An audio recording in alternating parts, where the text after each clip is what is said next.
Hey, everybody. As we approach the final episodes of Enterprise, Clay, I was surprised to learn that David Livingston directed this one, which is called United. This is his final directorial credit across Star Trek, and he is the most prolific Star Trek director to this point. Can you guess how many episodes of Star Trek he directed? And I'll give you a second to think about it, but I'll let you know he directed TNG, DS9, Voyager, and Enterprise episodes. I was just struck by that because that really hit as like an end of an era kind of thing. The most prolific director goes out at the same time that Enterprise is wrapping up, and it's all we have after this is modern Star Trek, that Discovery and Picard and stuff like that. So what would you guess? How many jelly beans are in the jar for episodes that this guy directed? Well, he really did set the template for what was to come later, because there was a nice camera circling around two people talking about nonsense scene in this episode. That's right. Really, You're talking about Travis and Hoshi at the dinner table? Yes. Yeah. Across 3 series, I'm going to say 20. 62. Way off. Close. 62, which is a good amount of episodes to direct.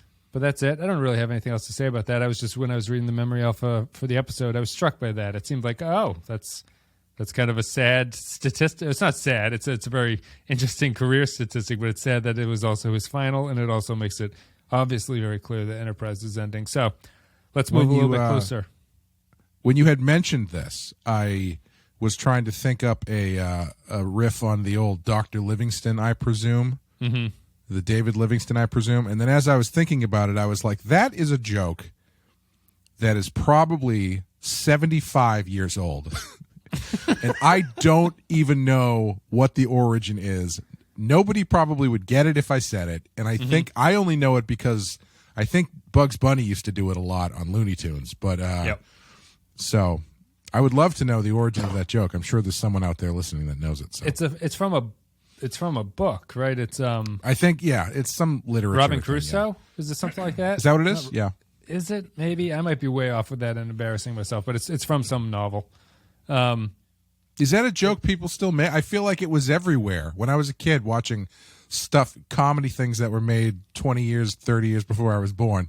I feel like everything had a Dr. Livingston, I presume, joke in it. It's up there with like it was a dark, cold night, right? Like that's actually a line from literature. A dark and stormy night? Dark and stormy night. I yes, think that is. Yeah, that is from an actual story that became a cliche because of how overwrought. Dark and stormy it is. Yeah, it's I think it's just one of those things that it's a famous line that becomes applicable so often that you can say it. It was the best of times. It was the worst of times. Nothing else you can say about it. It was the blurst of times.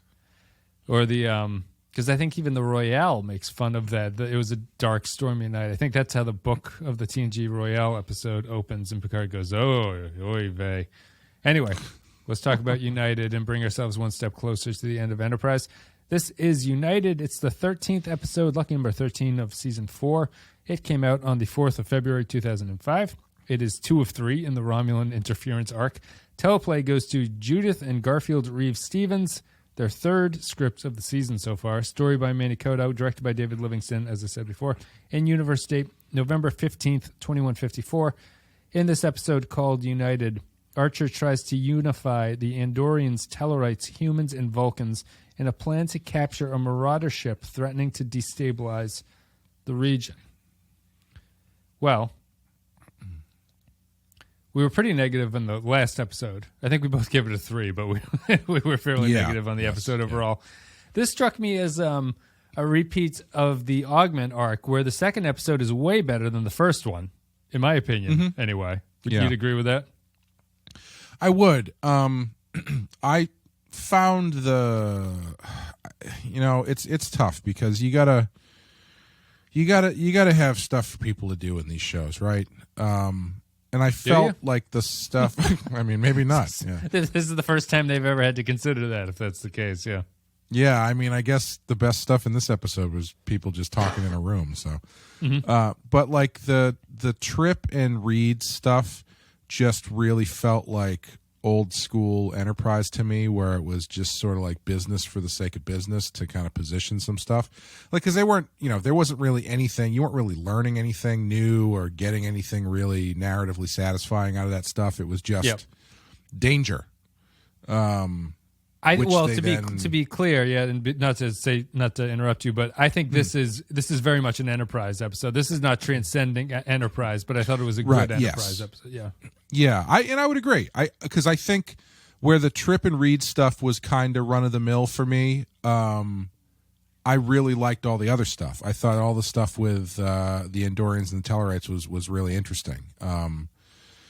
And I'm curious to see where they're going to go, because I just assumed they weren't going to unite until the end of the arc, but they seem to have done it at the end of this episode.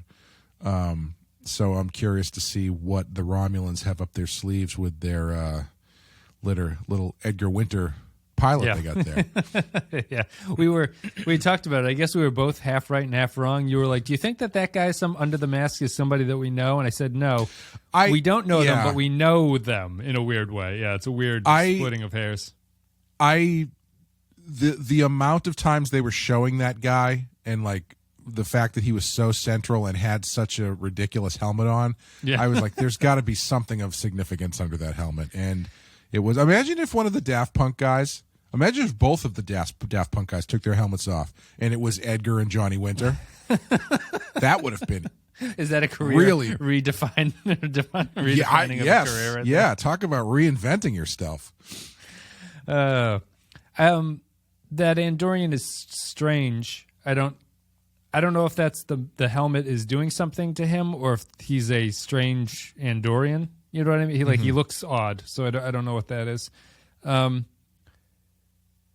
I thought it's funny you say the Trip and the Reed stuff was like typical Enterprise, because I think that while I liked this episode, I think it is squarely an Enterprise episode, and it has moments of moments of greatness mixed with moments of like, what the fuck is going on?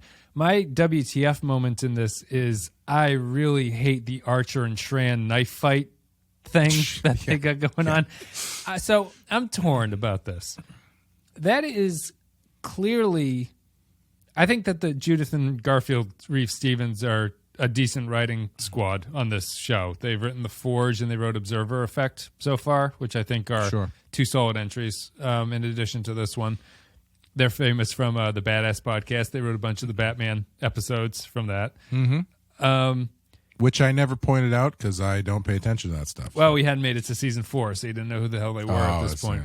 I'm torn about the Archer and Shran thing, because it, more than anything else in this episode, it felt like it was an attempt to bridge the divide between Enterprise and TOS, because I could easily see Kirk doing something like this. Yep. I just feel that it's tough for the show Enterprise to do things like that, because when the rest of the episode feels more modern and nuanced in some ways, to bust out now we're going to link this to TOS by having a knife fight with the other captain in a sort of like honor tradition, it just lands flat for me, cheesy. I didn't like the fact that Archer beat him in combat somehow. No, he should have killed Archer within a minute or two, like very quickly, I think. Yes. They've been talking up. He's been raised since birth to wield this weapon on the icy plains of Antoria. And Archer doesn't do anything special. He just beats him. Imagine like what I thought was going to happen, because I thought this would be cooler, is Archer knows he can't win, but he also knows that Shran might not kill him. Mm-hmm. And so he goes into this fight and basically Rockies his way to the final round. And Shran just kicks the shit out of him. And just But he won't kill him, right? He just keeps trying to get him to yield because he doesn't want to kill him. And then finally at the end, he's like, I am not going to yield. And it's one of those things where his commitment to the bit here wins Shran over. Like that's as honorable for him as anything else would have been. And so he wins by not winning, essentially. Yeah. Because like I thought that when they had that scene with with Mayweather and Hoshi, where they're talking about Mayweather's father also being in a duel, but he found a loophole to get out. I was like, what's this loophole going to be? And the loophole apparently is you have to win, but just maim him, not actually kill him. I was like, well, that's not really a loophole. You use the loophole excuse if you can't win, right? That's when you use the loophole. Right, like Archer could have killed Shran there. He was choking the life out of him for a good 30 seconds, and then he just decided to maim him instead. I thought that was silly. I didn't really like. I think it's the weakest part to me is that I didn't really like the Shran death of Talos fighting Archer Tellarite honor situation. Like it felt. It felt pretty cliche, honestly, at that point. Like, and cliche in a way that's not even. There's no attempt to move beyond the cliche. Like you were saying, I was always expecting there to be some twist on the situation, or they figure something out, or it ties thematically into the humans being the focal point of the Federation, and Archer will show his necessity through that way, but it doesn't happen. Yeah, I mean, well, it's not cliche in that I believe it. Is this the first instant of someone dying from phaser poisoning? I think so. Something special about the Pigman's weapons. They cause you to bleed internally or something. Yeah. Well, I don't even think it was the Enterprise's weapons, wasn't it? Because they broke out of there. The Tellarite shot her, and that's what caused him to get shot. No, by Archer. but they stole the gun, I think, didn't they? Because didn't the Andorians, they bust out of their room, and then they all got the guns from the one sexy Mako who couldn't keep it in his pants long enough to not get karate chopped, and so they broke in. And the Tellarite took her gun. Is that what happened? I think so. Either way, it doesn't matter. But this never would have happened if they had figured out how the technology of that booger gun worked. Yeah. The big regret. We all have regrets, and that's Archer's regret. But yeah, it's her death was kind of, I don't know. It wasn't quite fridging, but it was very much a she's only here to die kind of character. Motivation. I wish they could have inverted it some. Like I thought what was going to happen was, she's like, avenge me, and he walks in there to talk to them, and everybody's on edge about him possibly going for a gun or trying to stab this guy or something, and then he decides she's going to be the last one who dies in this conflict between us, and instead of avenging her by killing someone, he's going to be like, all right, that's it. This is over. Yep. But you got to get into the third act of the story, and you need something to happen. So I understand why they didn't do that. Yeah, to me, it ties into.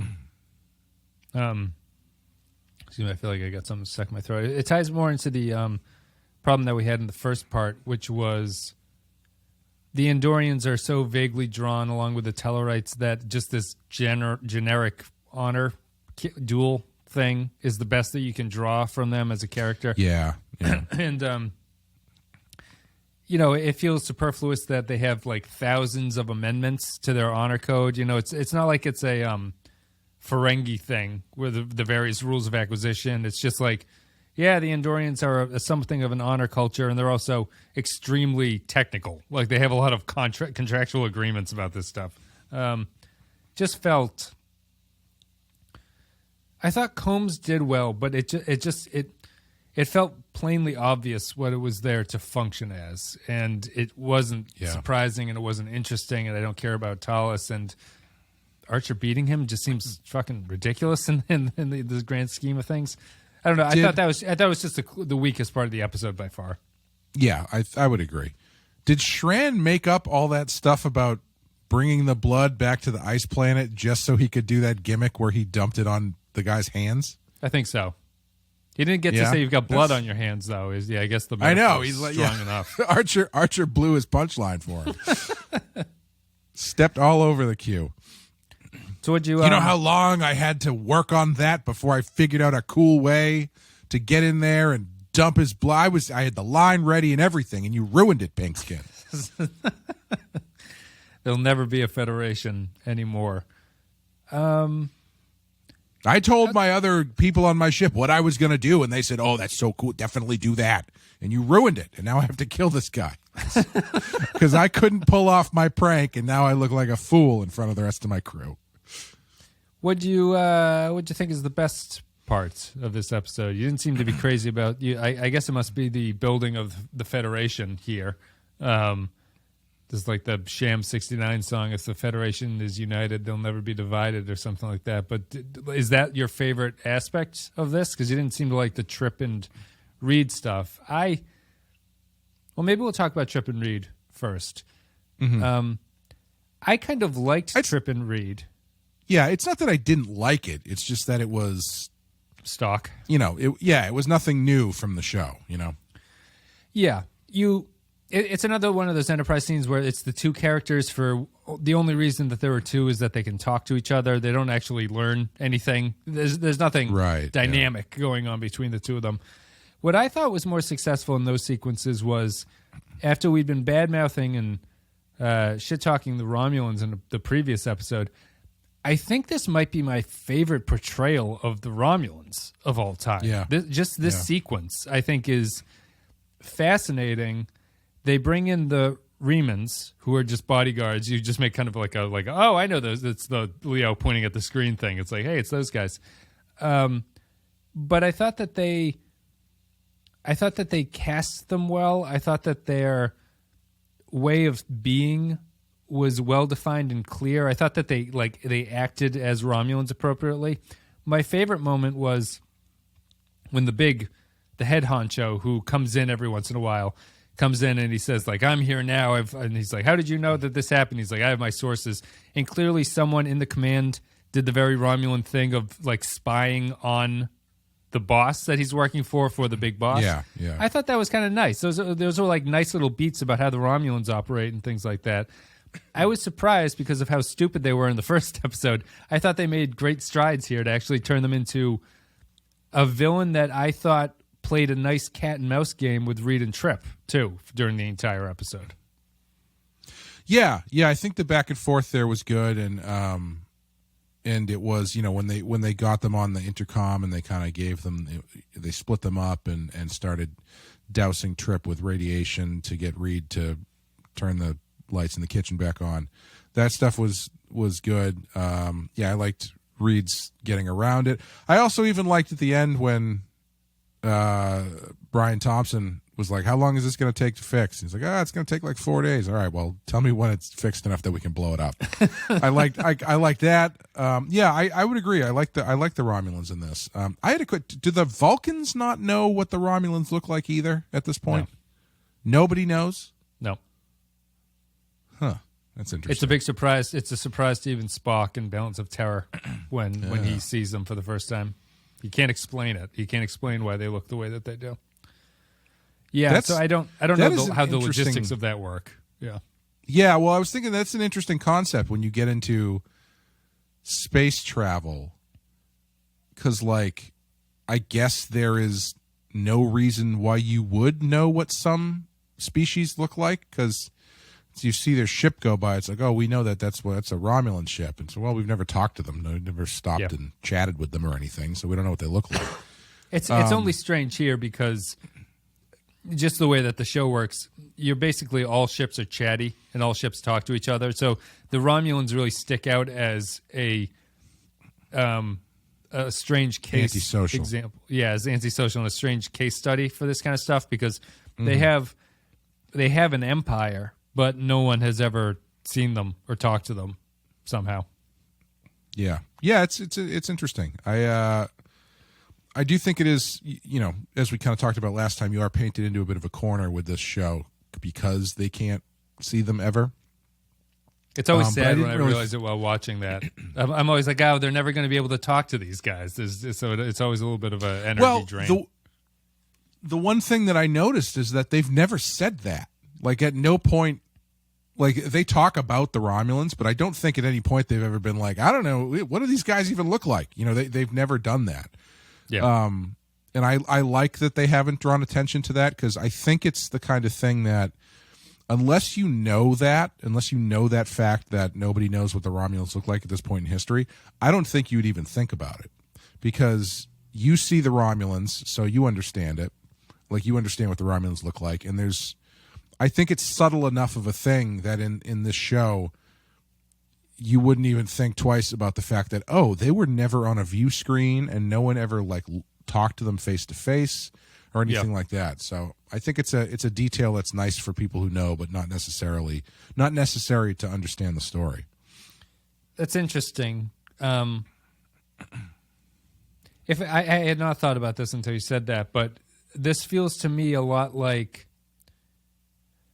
That feels, in a lot of ways, I know they're stuck there through canon, but it feels very much an Enterprise writing decision, because we talked about how in the Serenite Vulcan trilogy arc, Archer at no point ever goes, so what do the Serenites think about stuff? Yeah. You know, like it's very much an Enterprise thing where no one seems particularly curious about things that are out there. They're just like, yeah.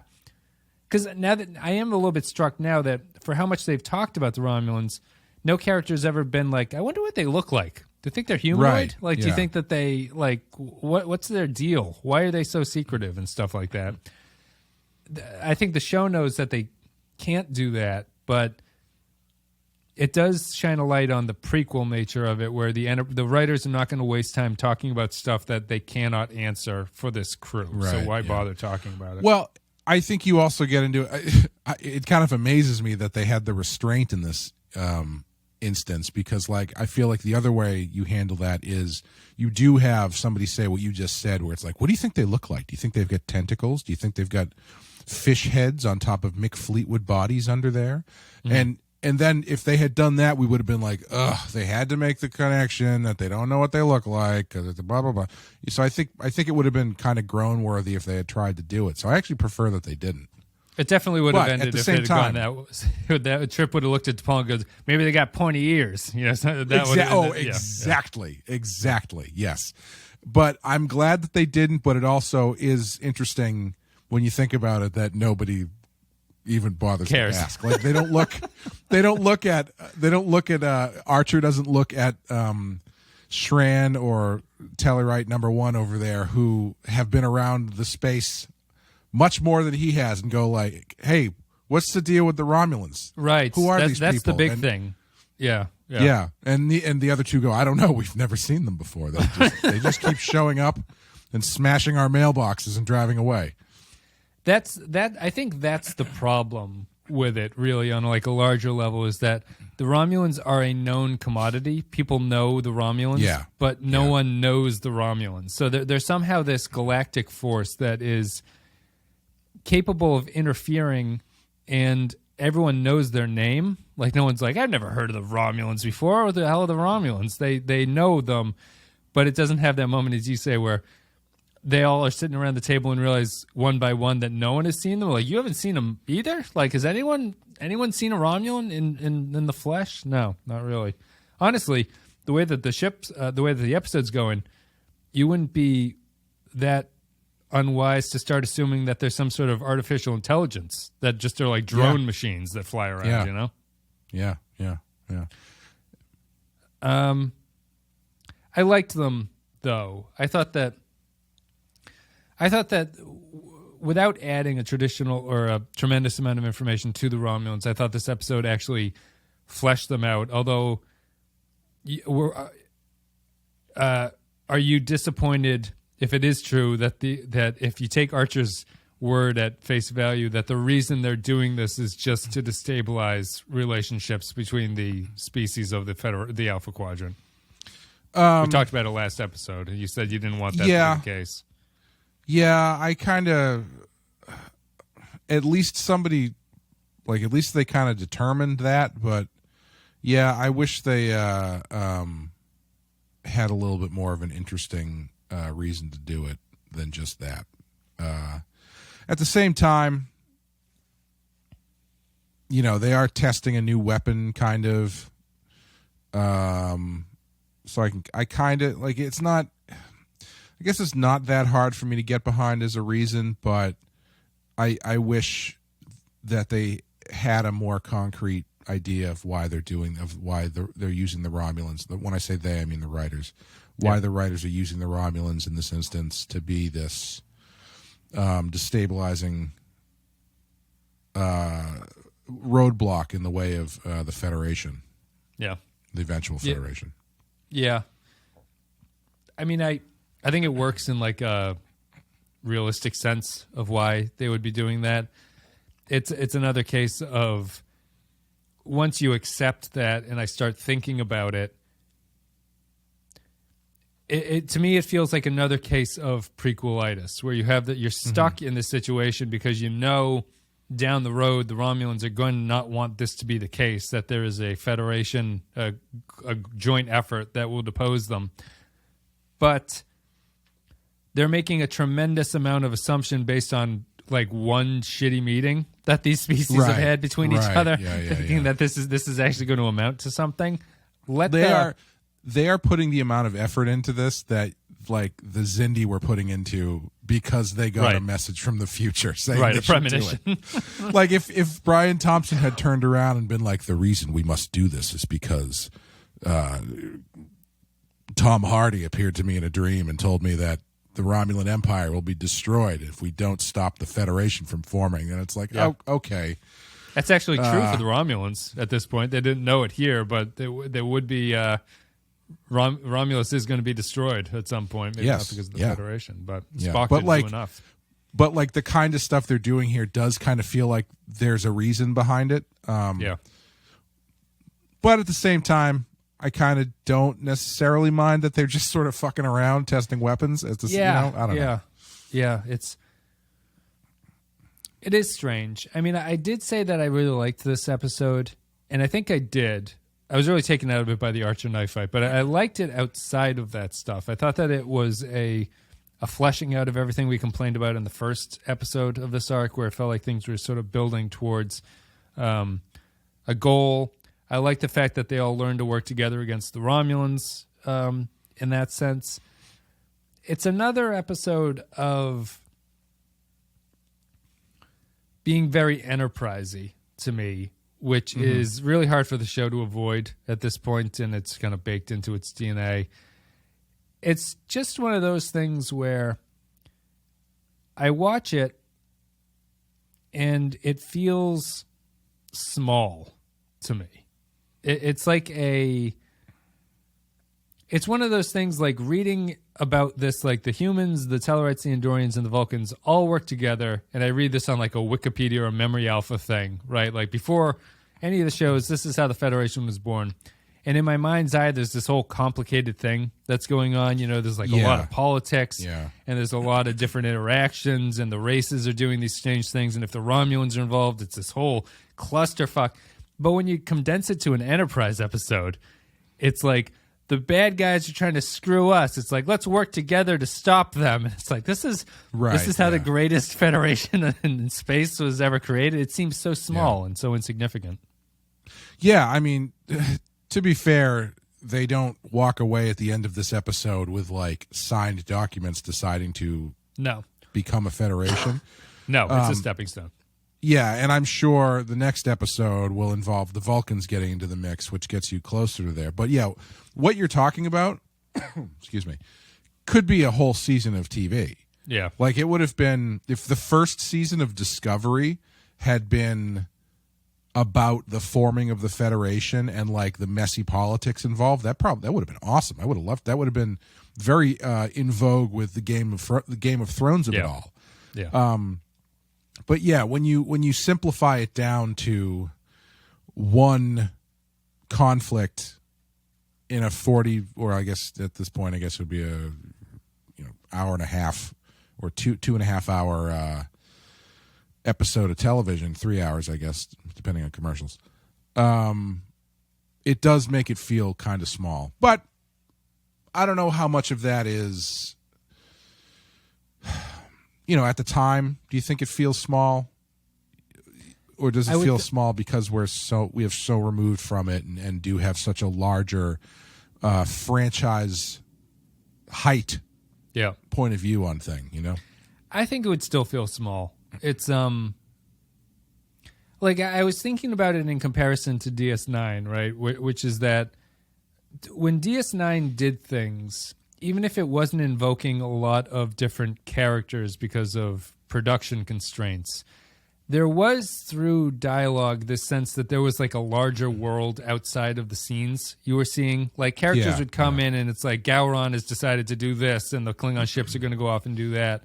I was watching that sort of fan trailer for season 4 that I had shared with you a while back, where it's just like they took highlight clips and that was one season of DS9, and there is so many species and character motivations. Like Dukat has this thing about like if no one stands against the Klingons, then I will. Sisko's yelling about like the Dominion wants us to tear each other apart, like Klingons against Cardassians, Cardassians against Bajorans or whatever.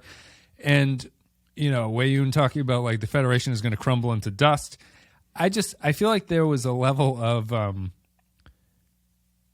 if not shown on screen, at least there was this understanding in the background of what these characters are doing, that sort of the universe was in motion trying to do something. Yeah. And I don't really, this feels like, Enterprise kind of feels like these ships just kind of stumbled together, which I guess is thematically appropriate for how early they are, but I don't get a sense that there's really great politics behind what they're doing, to the point where this kind of thing would convince civilizations to do something different in their line of, I'd almost, I don't know. I think a big part of it is because all of the drama surrounding these races of people coming together is localized to the ship. And what I mean by that is it's all hinges on the people who are on this ship. So there is no understanding of what the larger placement of the Andorians or the Tellarites is. Like you were saying, just saying what you said, that feels like there are larger groups in motion coming into conflict with each other. Whereas in this one, it's you killed my girlfriend, now I got to kill you. Mm-hmm. And there's nothing outside of this. It's like all of the other ships are waiting for us to find out whether or not you kill the guy who killed your girlfriend. But like, you know what I mean? There's no sense of the relationships or the tension or the conflict between these people on a larger scale, other than the personal main characters events. are important. Yeah, the main characters drive a civilization, basically. Yeah, and the best versions of this sort of politicking drama are the ones where you can feel the weight on everybody's shoulders from the larger worlds that they are speaking for. Yeah. Where like that's why if you to put it on a level that's easily relatable, that's why the best political dramas, it's like, oh, I understand that this guy, when he's talking, is talking with the weight of the Soviet Union on his shoulders. And this guy, when he's talking, is talking with the weight of America on his shoulders. So when the two of them box in Russia at the end, you know that it's more than just the fact that the Russian guy killed the American guy's friend in an exhibition match. Right, yeah. It was supposed to be an exhibition. I think that's true. It's so, I mean, in Enterprise's defense, I do see thematically appropriate context here where the isolation is like symbolically fitting of how they're sort of pulling together these distant civilizations, right? So, by seeing just Archer being out there with no one else, Archer has a great importance on himself to build bridges between people. I think that's acceptable. I just don't. It's tough. I think I could understand that if there was not this sort of prequel idea that the Federation is going to be bigger than all of this. It just for such an important event, like the founding of how this all came together. I'm not saying that this episode, as you say, they don't have a Federation by the end of it, but their bridge building seems incredibly flimsy to me, where I could see very basic interactions going the way that they are here. Like if there was no hint that this was going to build into something, I think that it's subtle enough or it's small enough where it's like it doesn't really matter. It's all about these guys working together. But knowing what you know, it is just that problem of the ships are waiting. You can see the ships out in the window, and Shran's got to work out some personal demons and get back to it. I don't know. It's tough. Even less than that in this, they pull up a map and they're like, well, these guys are over here and these guys are on the other side and they don't want to talk to each other. So, yeah, that's about as deep as we're going to get into this. And it's like... Archers, okay. I'll do it. I'll speak for everyone. Yeah, and I still don't totally understand even why the Andorians and the Tellarites don't really like each other. Because they do get into it so quickly. The one thing that I do really like is... I should say the one thing that I like about the fight, the duel, is I like the scene that comes before it when Archer takes the place of the Tellarite guy, because you get that scene where he's explaining his reasoning to Paul, and he says, he's like, if the Tellarite guy dies, that's going to break everything down. If Shran dies, that's going to break everything down. If I die, Starfleet's not going to leave. So I'm the expendable person. So I like that sort of gaming out of how he can best serve the larger goal here and preserve this alliance, even if it means having to die himself. Yeah. I like that. I like it too in principle. When I got to that scene, what it felt like to me while I was watching it is this should be a big moment. And I'm not getting the sense that this is a big moment here. Like, I feel that, again, a lot of it's undermined because Archer wins, but it feels in that case like Archer has to kind of sacrifice himself there. And the stakes for it to happen, to me, this sort of like Romulan slight meddling in things, it feels like, just off the top, like it feels like if in real life the police were chasing down somebody who'd robbed a 7-Eleven and one cop is like, I have to die to stop this guy. It's like, well, I don't know. Like, right. I don't know if this is the right sacrifice for you to be making. Yeah, it's like the chief of police is for two towns fighting to the death because they can't stop a guy who stole a car and is joyriding around. Towns. It's like in the grand scheme of things, what the Romulans are doing here is not really that important. Like and once you see past it, like once they realize what the plot is, the Romulans have lost their power there because it's all about the subterfuge. Yeah. Yeah, like even if they decided to stop chasing this guy for a while and just focus on going to the meeting, like I feel like they probably could do that. Because this is a big weapon, but it's like, well, if we get him, we get him. But it's not really. Is this going to be the thing? Yeah, yeah. So it is. It does like Archer putting his life on the line to salvage the unification or the working together of these two warring nations. Feels like there should be more at stake than just young Kirk stealing a Mustang. I think that's the downside of the smallness to me. Like that's why I have a hard time defending it, because if this was a season arc that was building to this point and you actually got a sense that it was important for the Andorians and Tellarites and Vulcans and humans to all work together because there was an enemy who was actually a threat, I don't know how you do that in a prequel setting, but something more than just the Romulans being kind of dicks to everybody. Right. Then I can feel that Archer's sacrifice there means something, and also Shran not killing him takes additional weight because Shran can realize the importance of that too, as opposed to just I like you, Archer, and I can't kill you. Right. That's, to me, it's a big problem with it.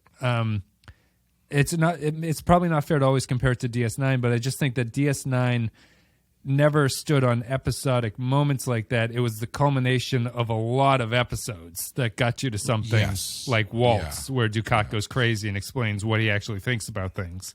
Well, that's why I was saying last time why I wish that they had spent more time with the Tellarites and the Andorians and like had established more of their relationship, because all that stuff in Deep Space Nine works because Dukat is there from like the first episode, and so you get a long run of episodes featuring him and how he interacts with people and what the Cardassians mean to the Federation and what they mean to the Bajorans and all this other kind of stuff. So when you do have these high tension points, they feel like they're that much bigger because you know who these groups are. And this is the kind of high tension point that requires more weight behind the actions of these individual groups. And I don't know where this is going to end as far as the creation of the Federation. When I say like this, where the series is going to end regarding the creation of the Federation, now that I'm thinking about it, I am kind of shocked that they didn't go. When they decided to do Discovery, I'm kind of shocked that they didn't go, let's do the early days of the Federation, because, like I said, there's so much politics and intrigue you could build into that. Like, what's the first, 5 years in or something, or even the first year of the Federation. So you've got all the Star Trek accoutrement you can play with there, with Starfleet and whatnot. You get the Andorians, you get all the aliens in there doing stuff, and there's large scale threats that they all have to agree upon, and you get people backstabbing each other, and the Romulans are out there, and nobody knows what they look like. Yeah. It would have been really interesting. I'm kind of surprised that they have yet to really tap that market. Yeah, because even what they kind of hint at here is they hint that the humans become the focal point of the Federation. Like Starfleet headquarters is on Earth, for instance. So like Earth is a very important planet to the Federation. They kind of hint at it just because it happens to go there because Earth is not particularly hostile to any of the other species, which makes sense. But I think in the formation of something like this, like just think about how like states interact in the U.S. Like there is not that's a good idea, we'll just do that. There's a lot of politics that go into deciding where your base is going to be, kind of, and stuff like that. Like I feel like there's a lot of room to do that stuff. I think the only downside of what that is that maybe Discovery would do it better, or like a modern show would do it a little bit better. But to me, it if I was assigned that job and they said you have to do the founding of the Federation, I would be worried that it's a kind of event that exists better in the mind's eye than it does on paper. Sure. It'd be like it just happened. Like, let's go somewhere else and just not have to deal with how this incredibly complicated thing panned out. Yeah, no, I can definitely see that. It is probably a very big task that would require a lot more thought and parsing out than I think they probably want to do for one of these new shows. Not to say that they don't spend a lot of time thinking and writing these shows, because they do, but they spend a lot of time writing them, certainly. I guess that's it. Is there anything else in this episode? We talked about the Romulans. We talked about the working together. The one thing I did want to bring up is that the Tellarite argument thing just disappeared. Huh? It's gone. Yeah, it's no they had that scene. They had that scene with the three of them, where he and Shran were arguing, and Archer was there, and I thought it was going to come up again, but no, they're just yelling at each other. Yeah, I mean, it's surprising to me because it would provide. If they were actually always argumentative, it would provide a reason why you understand that maybe the Andorians don't get along with them. It's like the Andorians are incredibly trigger happy, and the Tellarites liking to argue is just kind of a silly difference between the two of them, I guess. But I don't know. It's not. How did you feel about the Remans showing up? I thought it was neat. I'm glad they didn't do anything. I'm glad they didn't say anything about it. If you've seen Nemesis, you understand what's going on in that situation. Did you like it? Yeah, I agree. Yeah, I did. I like it. I like it. I think your mileage can vary person to person on whether or not you like newer stuff that is retconned in, being added into prequel stuff. But I do like it for the cohesiveness of the world, where it's like, yeah, they exist. I mean, they're like you said, they're not doing much. It's not like they're the focus of anything, but you can just kind of toss them in there and as a little bit of a wink and a nod to the larger world building they've done. And from they fit the description of how they were described in Nemesis, which I think is like their slave labor and bodyguards and stuff like that. So it's that's their function here. Talked about the Romulans, talked about Archer, T'Pol, Trip, Reed. That was all fine. Travis and Hoshi got something to do here. We talked about that. It's kind of small and insignificant, but it was something to do. Anything else, or are we done? I guess we might be done with this one. How did you feel about that final scene with Trip and Reed, where it's just him goofing on Reed, being like, I'm going to have to write you up for that? It seemed like it felt like the start of a porno to me. Obviously, it felt like they might just start kissing at that point. I wasn't really sure. I interrupted. Did you think it was strange, or did you like that? Did you like? It felt like one of those endings of a sitcom from the 70s that they make fun of all the time, where it's like, next time you drive the car, bump, bump, bump, bump, bump, freeze frame. Yeah. It felt like there was room in there for some sort of. It's the same thing we always say with these plots that don't really have much juice to them, where it's like they have a moment where they could have dropped something in there to make everything that they did mean something. Like someone has a realization about something, or Trip has a realization about his own mortality and what it means to be a commander or some shit. I don't know, but they just go for the cheap gag that really doesn't. It's not like it doesn't bring them closer as friends or anything. Yeah. It doesn't. Neither one of them really learns anything. It's just a tag for the end of that story. It is just a tag. I was struck by. I didn't get the sense leading up to it that they had laid any groundwork for Trip to even make the joke. Like he just kind of. I thought he was serious. Yeah, I thought that was what the thing was going to be. Is that he was serious, that he had to demote him or something because.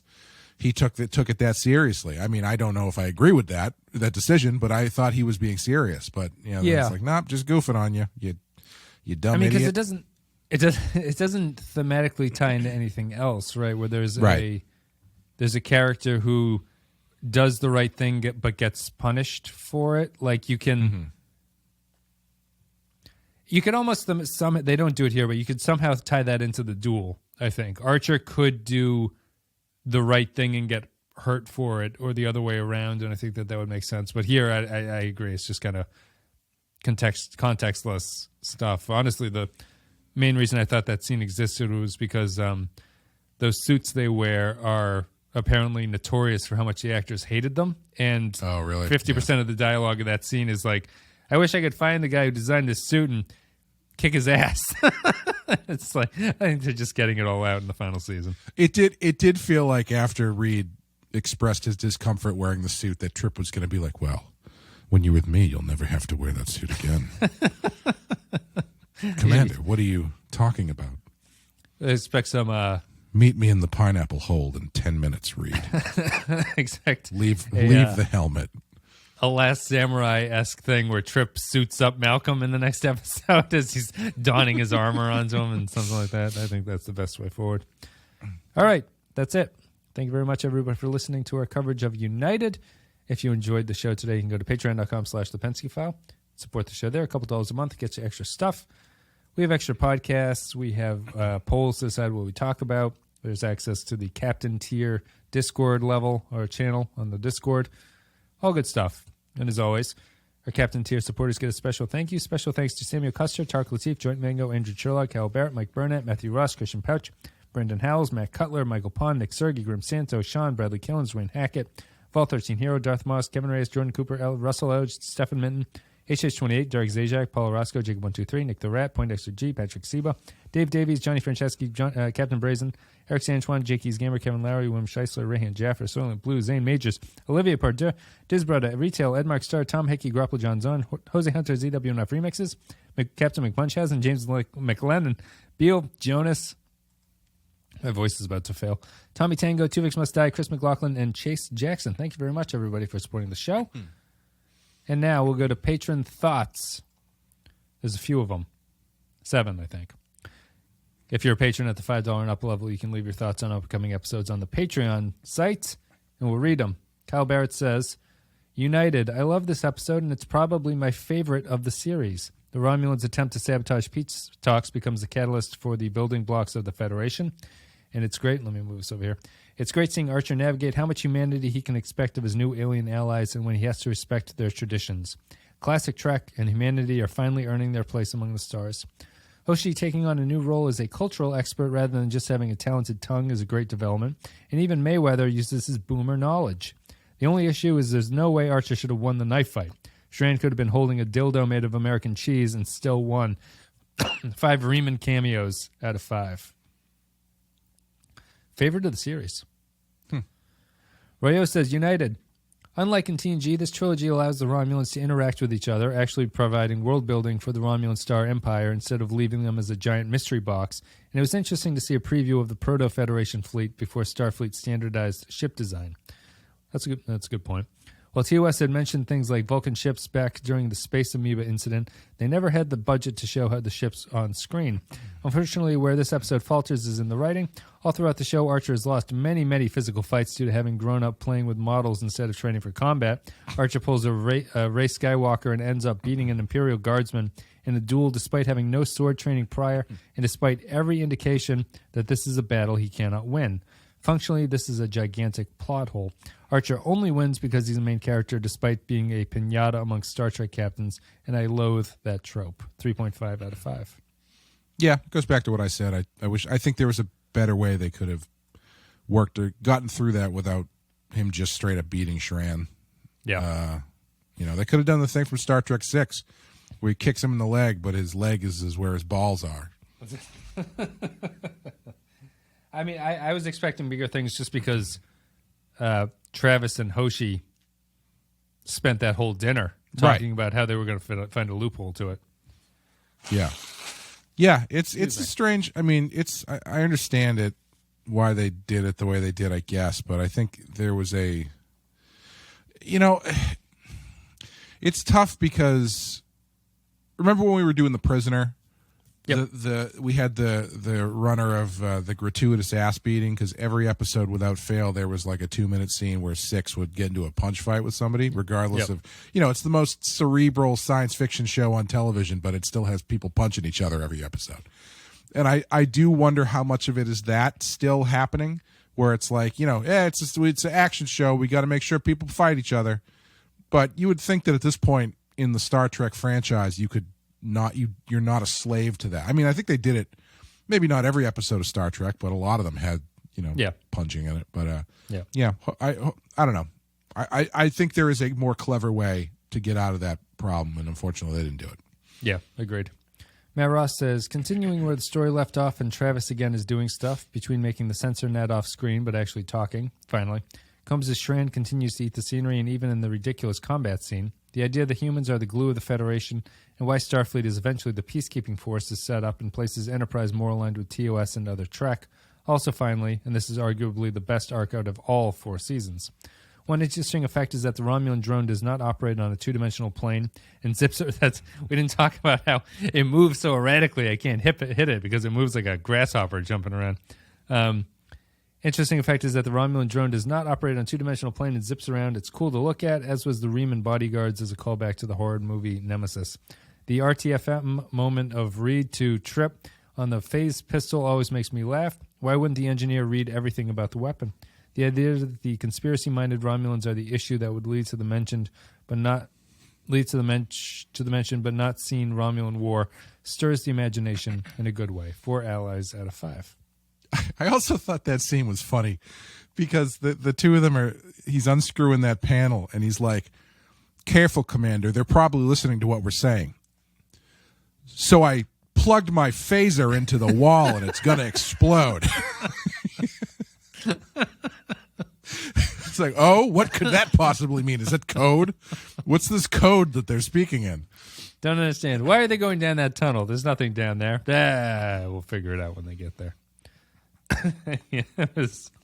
Remember how we all carry guns? Well, I don't have my gun with me, and my gun can explode if I place it somewhere where explosions would be damaging to, say, a ship we might be on. What could they possibly be saying?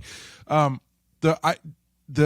curious to see if they tie up the loose end of this drone ship, because I just want to see a scene on Romulus where they're like, this highly advanced drone ship, which is it seems to be more advanced than any ship anybody else in the franchise has ever had, is too powerful. Let's get rid of it and go back to the more slow, plodding, submarine type ships that everybody else has to just level the playing field for the next series. Yeah. It's a nice ship. And let's never speak of this technology ever again. It fits in Discovery.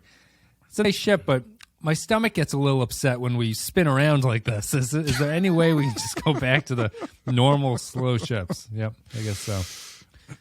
It's too spiky. It's too spiky. Could we have a design that's like kind of like flat? Just like flat. The spikes kind of fit with Nero's ship, right? That was all spiky. And the big kind of claw ship. I always liked that ship. I thought it was a cool looking ship. Groppler John Zorn says, in the midst of this being maybe the enterprisiest Enterprise of all the Enterprise episodes, it also balances purposeful action sequences with decent character writing. It's even a good read episode. Between Travis getting to say his own lines and all of the lines they wrote for Trip before they remembered he's off the ship, he gets to say more words than in all of Season 3, and, well, he's pretty good. Trash talk Archer all you want, but his poor man's Thunderdome scene with Shran wasn't overblown, stayed in character, and it made great use of something the kids these days might not understand, the commercial break. Come to think of it, maybe Discovery should have commercial breaks. No, never mind. It would just show Discovery commercials. 5 cowardly nargs out of 5. I also think that scene is funny because it kind of looks like they're just fighting in like the common area of the mess hall or something. Like they moved the tables out so they could have a fight. There's no good areas on Enterprise to do official duels to the death, unfortunately. Yeah.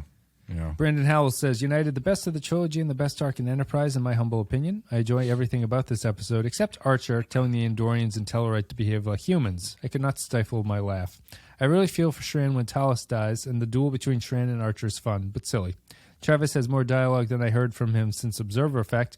He and Hoshi work well together. Interesting to note that T'Pol calls Travis by his first name for the first time. Malcolm and Trip are still trying to be the Bashir and O'Brien of Enterprise, never quite succeeding. 5 overloaded phase pistols out of 5. Wow, lots of 5s. I do not to minimize the effect that this episode had on this patron, but saying he had more lines than he'd had since Observer Effect, that was literally 2 episodes ago. It was 2 episodes ago. So I mean, I guess it's great. Yes, he has more. Did he talk in Observer Effect? A season and a half. I don't even remember. I guess he's possessed and he talks to Trip, yes. I think, at one. Oh, that's right. Yes. Yeah, right. That's a major point of that. Yeah, actually. Sorry, yeah. Yes. Yeah. Shows how shot my memory is. Did Travis say anything? And he's like, the main point is him being possessed in that episode. Yarby says, maybe the best individual Enterprise episode. Trip and Reed play well off each other on their adventure in the drone ship, and nice to see Reed actually doing something. And the actors have a pretty nice chemistry together. Combs is great as Shran once again, and very nice to see at least a bit of Andorian culture and society.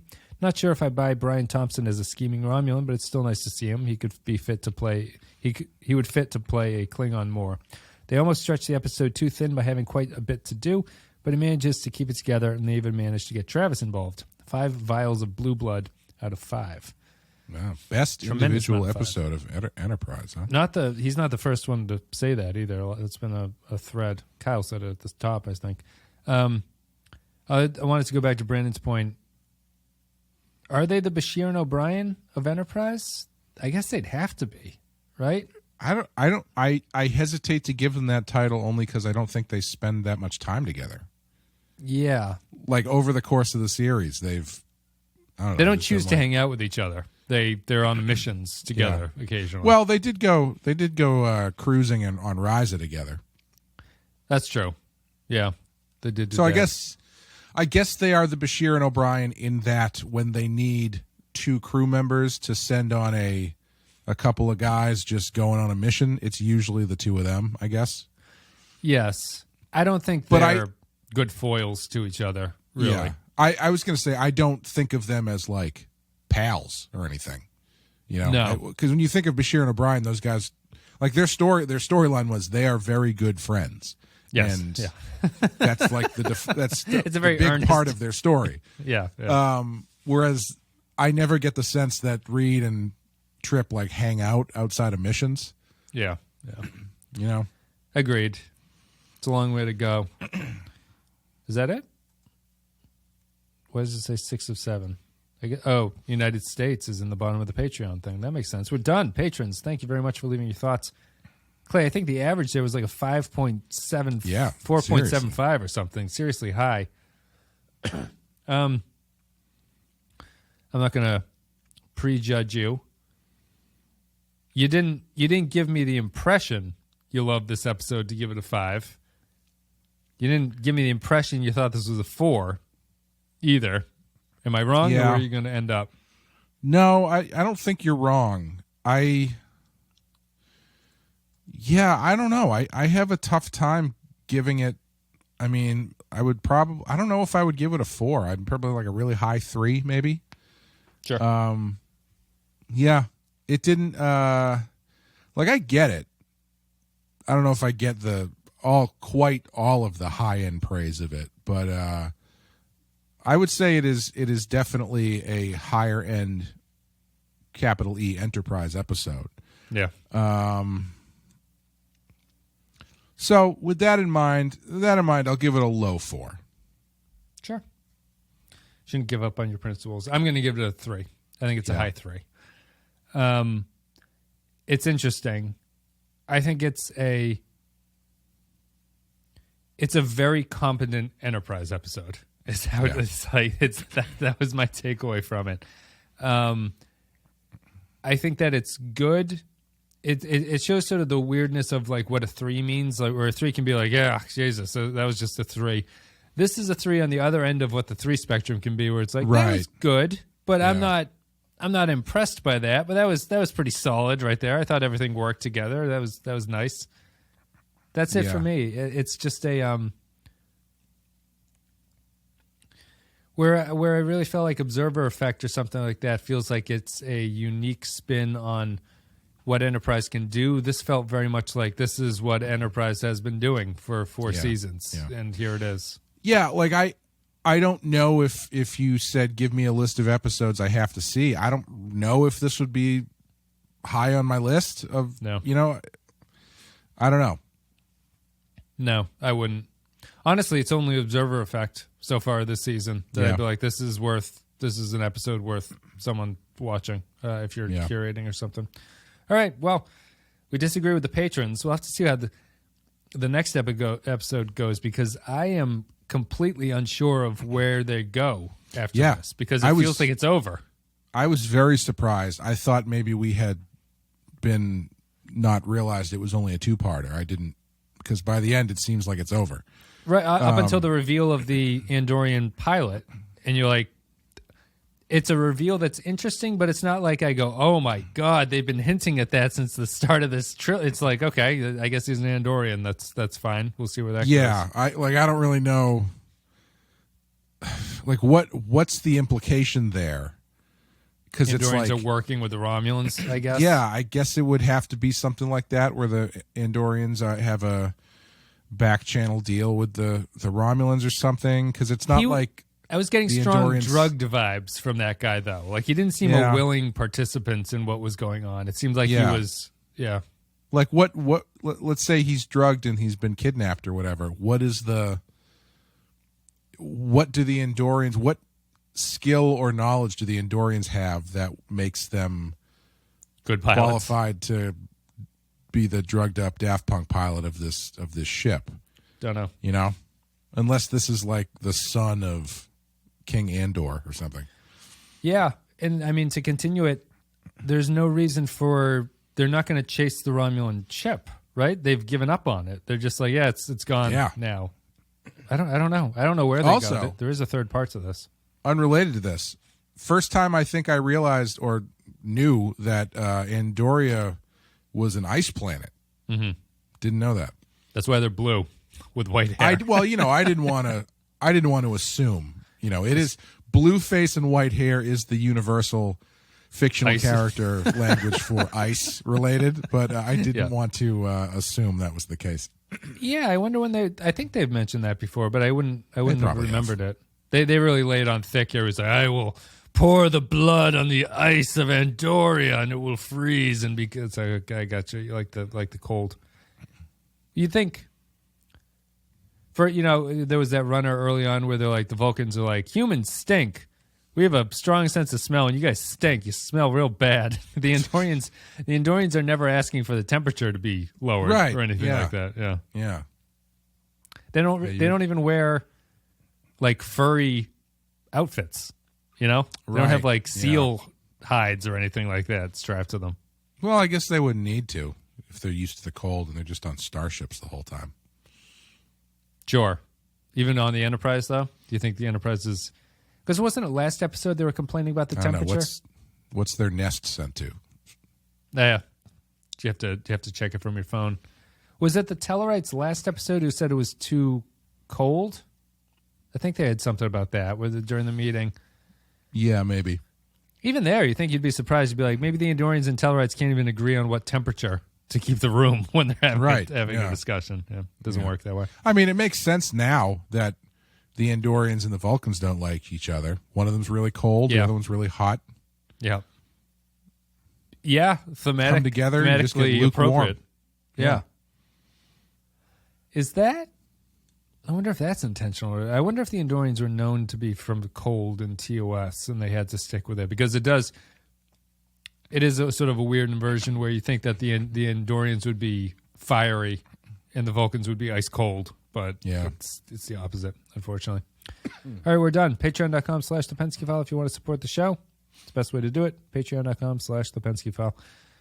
We're done with this one. The next one is the Anar, I think it's called. The Anar is the third and final part of this one. Excuse me. Clay, do you have anything you want to say before we go? My book, Bloody Hell, is out right now. I think this is probably coming out into December at some point, so you can get it at comic stores or on Amazon. You should be able to find it there, Bloody Hell with one L. If you like the Rotten Horror Picture Show, the horror movie podcast I do with Amanda, we are coming up on our final entry into our year of Friday the 13th films on Patreon. Coming back to the beginning with the 2009 remake of Friday the 13th. And Badass is probably still on hiatus for a bit. Probably won't be back with Badass until, I don't know, if I had to guess, probably after the new year. But anything could change. Yep. You guys have completed a year of Patreon specials, which is shocking. Time goes by so quick. I know. Everything is up on Patreon. If you guys are interested, Badass will be back at some point. Enterprise continues. And then we'll decide where we go after that. Probably Voyager, right? That would be the place to be. We're at the amounts it takes to get every single Voyager episode going, so I think we'll have to start that. I do have to figure out. I do have a unopened bottle of Star Trek wine in my house. And I was trying to decide if I should drink it when we finish Enterprise or if I should wait and drink it when we finish Voyager. Yeah, I mean, I guess it depends on how much you want to drink that bottle of wine, I suppose, is the question. Whether or not you want to risk being deceased by the time that... whether or not I want to drink it in the next 2 months or drink it after my daughter is married. I was looking it up. Did you know they've got like a whole bunch more now? They've got this is not a paid advertisement, by the way. They have a What kinds do they have, Clay? I didn't realize. Well, it's funny you should ask. They have an Andorian blue one and a Cardassian red wine blend. I saw the Andorian one. Is it a wine or what is it? Like a vodka? It must be a vodka. It's Chardonnay. It's blue Chardonnay? Yeah. And the Cardassian one. Honestly, they're the bottles are pretty cool. They've got a Klingon blood wine, which is pretty fun. But the Cardassian bottle is really, really neat. It's like a twisty bottle. Oh, is it like the one that I think Garrick pours some of it in Quark's bar? I think he orders some like Canar or something. It might be that bottle. Yes, it is. Okay. Yeah, because it's Cardassian Canar red wine blend. Okay, yeah. Yeah. The bottles are pretty good. I might look into getting one of these. Yeah, that's interesting. Maybe I would get one. They didn't offer me the free ones for this time. Yeah, how come we didn't get? Did we not do a good enough review last time? We did. I thought we liked them all very nice.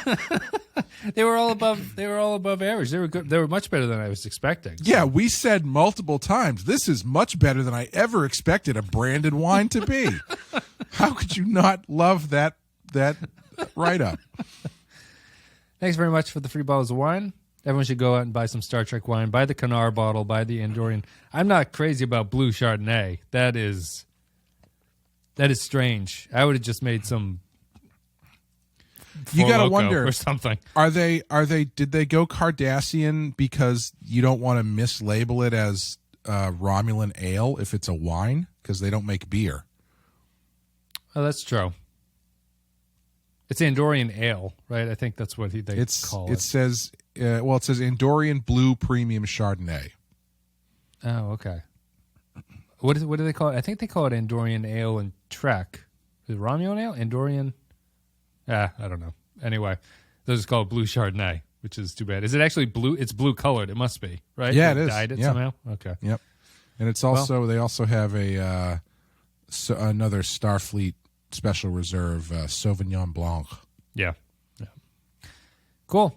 We're done, guys. Thank you very much. The next one's the Anar. We will see you later.